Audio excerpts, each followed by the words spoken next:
So it's that time again, doing a monthly update, just to check in on what I've been doing the month of August. Not a lot of content on the channel this month, and the reason for that is because I just spent 2 weeks traveling internationally. And so the second half of August for me, I was not even in the country. I had to go to Europe for work, and then after that I decided to take a week and go to Turkey. And actually went to Greece as well while I was there, and it was a phenomenal trip. Some of the highlights for me personally were the food is incredible in Turkey, worth it just for that alone. Had some amazing meals while I was there. But from a historical standpoint, I got to go to several different ancient sites, which was awesome. I went to Ephesus in Turkey, which is a superb ruins of the ancient Greek/Roman city. Just so much there that's still around and available. I got to go to Smyrna and check out some of the ruins there. I did go to the Neamoni Monastery on Chios, Greece. That was a really cool experience to see a Byzantine monastery that was built in the 11th century. And that one I had when I was planning the trip, seeing how close I was to that, I had to go see that. It was commissioned by Constantine Monomachos and has been around for a long, long time. It's still there for visitors to go and see. It was a pretty impressive place. So if you're ever on the Isle of Chios in Greece, make a trip to Chios Monastery, at least for the afternoon. It's a really cool thing. Relevant to something that I'm going to talk about later in this video, actually. Yeah, so let's talk about what I played in the month of August. It was an abbreviated month, but I did get some games in. I played some lighter stuff. I played Splendor with a friend, which was a good time. I really like that game. It's just like a quick 30-minute, we're going to like play a game but not be too serious about it. I got a chance to play Holdfast Tunisia from Worthington. I don't have a copy of that here, but that was a lot of fun. Maybe more simple than I was looking for. Widely considered the best Holdfast game. It's a pretty tense game. I think way more of a game than a simulation. The mechanics don't really reflect kind of reality in any way, but it's a pretty tense game. And so, good for new war gamers. I played that. Played some Europa Universalis Price of Power. We continued that game, having a lot of fun with that. We're going to pick that one up in a couple weeks. And I will get back on the horse as the Russians, as the Rus, in our 6-player game at our local club. I also got a chance to play Dance of War from Three Crowns Games. This is the first battle of El Alamein, and designed by Paul Shackleton and published by Three Crowns Games. I talk about this series on the channel quite a bit. Across the Narva, Poland Defiant, Königsberg. There's a whole bunch that have come out, but Revolution has published some. Three Crowns publishes their own. It's all the same engine as it's the same engine as like Victory Awaits, Victory Lost, Traces of War, Traces of Hubris. All those games are basically all sort of on the same family tree as this system, but I think Three Crowns does it the best. They have a really good sense of their designs being really tight. And this game is no exception. Very close contest. I was playing the Germans, my friend was playing the Allies, and he ended up winning on the final turn, just barely. It was a very narrow victory. And this is one that I will play again for sure. All of their games I would play again. And so, yeah, I can't recommend this enough. This one's out of print, but, there's other offerings from them that you should check out. They also have a World War I system, which I haven't played, which is slightly different. Looking forward to that one. While we're on the topic of Three Crowns, I am going to be playing Poland Defiant this month, September, very shortly actually. And this is the one game from Revolution that's part of that system that I have never played. And so I'm really excited for it. I have a really high opinion, especially of Across the Narva, which is, I think, the middle game or maybe the first game published by Revolution from Three Crowns. That game is phenomenal. And Königsberg is also quite good, but I haven't played Poland Defiant. And you don't get a lot of games on the German invasion of Poland, at least not ones that are really competitive, so I'm very curious to see what this turns into. I played Wars of the Sun King, which I've done some video on. You can go check that out. I did an after action report on that. Really impressed with that game's design. I can't wait to get that back to the table. I think there's a lot of depth to that game that repeat plays will really unveil. So definitely go look at the after action report I did on Wars of the Sun King. I ended up playing the 9 Years' War scenario. I won that one as the French. My friend was playing the Allies. It was his first time, my second time. And so can't wait to get that one again back, played. I just really love the period. I love the history. More on that in a moment. And then I also played Tattered Flags Into the Whirlpool. Very impressed with Tattered Flags Into the Whirlpool. Herman Luttman is just such a good designer. Everything he does is really well thought out. And I think I might like Tattered Flags more than blind swords. I know that that might be a little heretical, but I think the sort of super zoomed in tactical view and the system that Tattered Flags is using, which is, I think it's I would say a strong evolution of the Blind Swords and Black Swan system. I think really lends itself well to that tactical level, that scale. I thought there was a very strong match between what you were seeing unfold on the map and the mechanics you were using to move your soldiers around and fight. I was just really, really impressed. I know that I did some video on it. I know that there's been some recent stuff with Herman Online and other channels about Tattered Flags. I think he was on a recent Ardwolf show talking about it. But there's more games coming in that system, and that makes me extremely happy. There's going to be another Civil War game in that Tattered Flags series, and there's one coming on the American Revolution. I think Cowpens and Guilford Courthouse, I think, are the two that are going to be in that box, which is going to be really, really awesome. I'm a huge fan. If you have not played Tattered Flags Into the Whirlpool from Blue Panther and Herman Luttman, definitely give it a shot. It's a really unique game. I did some video on it. I did an after action, or I did a playthrough of the intro scenario. So you should go watch that. So that's what I played in August. It was a pretty good month, actually, for me being gone for 2 weeks. I came home to a number of boxes that arrived while I was in Turkey. And of those, I will show you some of those that I got. Oh, actually, before I do that, the other game that I played this month was American Revolution, Battles of American Revolution Tri-Pack number 2. I did play Germantown. This one didn't go so hot. I did solo Germantown on the channel a long time ago. I finally played head-to-head against the same opponent that I played Monmouth with. And the dice just decided that it was not my day. I was the Americans in Germantown. We got through 3 or 4 turns. Every single attack that I made, I did not roll higher than a 3 on a D10. And that was basically it. I made 4 or 5 failed attacks, and there was no recovering from that. My morale got pushed down to like 1 or 2.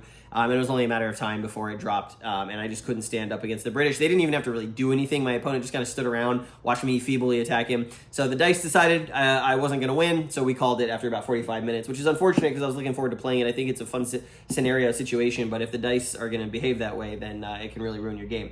That said, I do like the system quite a bit. And I'm looking forward to actually playing Newtown and Oriskany at some point. I've not played either of those. And I am scheduled to play a game of Pensacola with Mark Miklos, the designer, at San Diego HISCon. So I'll have some video on that in November. That's going to be awesome. He's bringing his giant Pensacola set to the convention. So we're going to be playing on like an oversized board with oversized counters. I might spruce it up with some World of Fun minis. It's going to look really awesome. I'm looking forward to that. It's going to be an all-day affair on the Friday of SD HISCon. He and I are going to play Pensacola, which is cool. So let's talk about what showed up while I was gone. I just posted a video doing an unboxing and compare and contrast with War and Peace 7th edition and War and Peace 6th edition. The 7th edition came in. It's a beautiful production from Avalon Digital. It basically keeps intact the War and Peace game that from recently from previous printings, but really the components are a little bit nicer. The pre-rounded counters are really nice. The new art style is pretty nice, and the new scenarios and cards that get added are really cool. Definitely have a look at that video. I did sort of like what do the components look like. I think if you own the 6th edition, I think you can spring for the update kit, and you don't need the 7th edition. It's not that much of it's essentially a reprint with just some different component manufacturing. So that came in the mail. I also got in on the Red Sash Games sale. So Blue Panther was doing kind of like this is the last time we're going to have full games in stock for Red Sash, which is a huge disappointment for me. I think that the Red Sash Games library deserves a much better publisher and distributor than the one that they have. The fact that they won't keep, you'll still be able to buy the counters and the rules and charts and stuff, but you won't be able to get boxes. They're not going to come as like a full-fledged game anymore, which is really disappointing. But anyways, I decided to jump in and pick up some of that. So I picked up 2 games in the Sea Lord series. I didn't pick up any new Lace Wars games because I think I have enough Lace Wars games at this point to last me till I die. But I did pick up the Sea Lord series. So this is naval operations during the War of Austrian Succession, which is a very specific topic. And again, like Lace Wars, this is a very in-depth, complicated game about the naval conflict of the 18th century. So I picked up Mistral. Mistral is the War of the Austrian Succession at sea in the Mediterranean theater. So it's a one-map game, primarily set in the Western Mediterranean, coast of Spain, North Africa, Italy, and France. And you're going to see the Allies and the French go to war in here in Mistral. And then I also picked up the Sea Lords Volume 4, which is also the War of the Austrian Succession. This one comes in 2 boxes. One of these boxes is full of maps, and the other box encounters, and the other box is full of booklets, charts, displays. There are 5 maps in this game. It is a 5-map naval game, and it is the War of Austrian Succession at sea in the North Atlantic. So the 5 maps kind of go from essentially the north coast of the Netherlands, England, Ireland, Spain, all the way around to Gibraltar and North Africa, and Majorca and Menorca, as well as the Atlantic coast of France. So it's a huge game. I set out all the maps when I got this, and it looks monstrous. But because these are never going to be available again in this format, I decided I had to pick them up.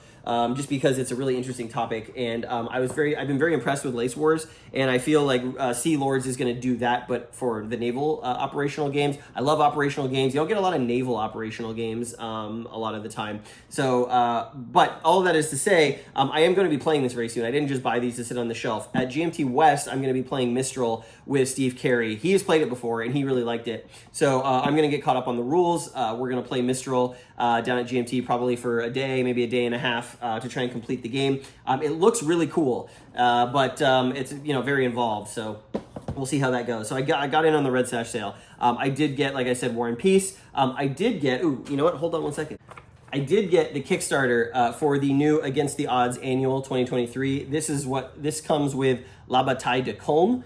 This is the new La Bataille game. 1 map, 1 counter, 1.5 counter sheets. I'm going to have an unboxing of this very shortly, unbagging really. But I did, I've never played La Bataille. I've been curious about it, especially after playing Battles from the Age of Reason. And the Against the Odds annual La Bataille games typically are a really good entry point. So there was another one of these about 12 years ago that was, again, a 1-map game, very low counter density, that was considered, hey, if you want to learn La Bataille, come in with this smaller game to get your feet wet. And so I decided to go in on the La Bataille de Colm. A lot of content in this box, actually more than just this game. There's a couple games in this package, so I'll have an unbagging of that very shortly.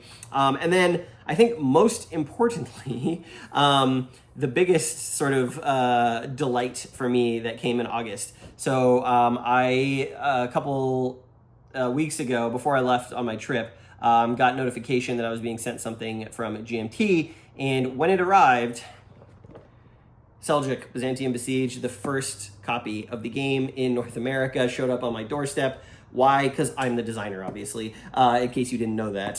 So yeah, this is imminent now. This is a real thing. This is a legitimately produced box copy of the next Levian campaign game, Seljuk, Byzantium Besieged, designed by me. I've taken this to the local club, done a game there. I will have a very detailed unboxing of this on the channel sometime very soon, so you can see what comes in the game. And the spoiler, the production on this, I am so thrilled with the way this turned out. It is kind of a dream come true to have my own game in print, which is wild to think about. Seljuk, Byzantium Besieged unboxing coming to the channel very soon. The very first unboxing of that game, and I feel very privileged to be able to do that. What else do I have to talk about this month? We talked I'm going to be playing Poland Defiant in September. I'm going to also be playing more Europa Universalis, like I mentioned. And then I don't know what else. September is going to be kind of a ad hoc month. I believe next Monday I'm going to be playing a game of We Are Coming Nineveh, which is a game I really enjoy. I'm teaching a friend that game. There's been talk about playing Operation Typhoon, which Decision Games recently did sort of a modern reprint, deluxified version of that. So I might be playing that with some folks. And then speaking of Lace Wars, I will be playing Remember Limerick next week and teaching a friend of mine. We're going to kind of get into the system and see if we can figure out the game-specific rules for Remember Limerick. So this is going to be my first Lace Wars head-to-head game. I might take some video or pictures of that and put it on the channel. Should be really interesting. That game has a lot of really interesting political stuff with Ireland in general. The person I'm playing it with, I believe, is Irish or has connections to Ireland. Should be really fun. I'm excited that there's people playing Lace Wars. And, this project that I did where I started to learn Lace Wars for the channel has suddenly ballooned into me playing Lace Wars with him. I'm going to be playing Lace Wars at SD HisCon. A lot of people picked up games in the Red Sash sale. Love that. So yeah, so that's what I'm going to be playing in September. And then I think the last thing, just to give a quick showcase of like what I've been reading or what I'm thinking about reading, I was turned on to this trilogy of books, these history books by Michael G. Laramie, who's an author, and he's done a trilogy of books on the colonial wars of North America in the 1700s. So he's got the first one, which is, let's see if I have these in the right order. Yeah, so he's got this first one, which is King William's War. This is about the 9 Years' War in North America, the first contest for North America. And so it's a history book that looks like it's very well done. He's got a lot of good information in here. It looks like it's pretty readable. I've heard good reviews about it, some maps and stuff in here, some illustrations. So it's taking you through each of the three sort of major periods of conflict in colonial North America tied to the European conflict. So 9 Years' War was King William's War. Then we had King George's War, which is, or excuse me, Queen Anne's War, which is the War of Spanish Succession in North America. I don't know too much about this part of the War of Spanish Succession, so I'm really keen to read this because I know that there were some pretty important, I believe the British seized Louisbourg during the War of Spanish Succession and then ended up giving it back to France as part of the peace talks. And then the third entry in this series is called King George's War, and it's about essentially the conflict in North America from the end of the War of Spanish Succession all the way through the War of Austrian Succession. Yeah, so all of this stuff pre-dating the French and Indian War, and this is a kind of a history, especially as an American, that we don't really learn about or don't really hear about. So I'm really keen to read sort of a historian's like account of all of this stuff to give me a better picture of what the American colonial geopolitical situation was, especially because I'm really keen into this period right now in Europe. So to see sort of the effects of that on North America, I think will be really cool. They're really nicely done. The dust jackets are really pretty, and they're all pretty manageable. I don't think any of these exceeds like 300 pages, maybe 350 pages. So over the next several months, I will be getting to these and reading about them. I think they'll be quite interesting. As I get older, I'm becoming one of those guys who's like, I'm going to read history. So I don't know what that means for when I retire. Like, can I possibly get older than this? I don't know. Anyways, that was my August, and at the end here, I'll throw up some photos of the ruins, the historical sites that I visited on my trip to Turkey. And I will see you here again next month to recap September, and then look forward to October, which is going to be a big month because I believe Seljuk should be arriving sometime in there, and I will be at GMT West, so I'll have a lot of coverage from that, and we'll talk about what I'm going to be playing and so forth. So thanks for watching. Nice to be back. I'll see you then.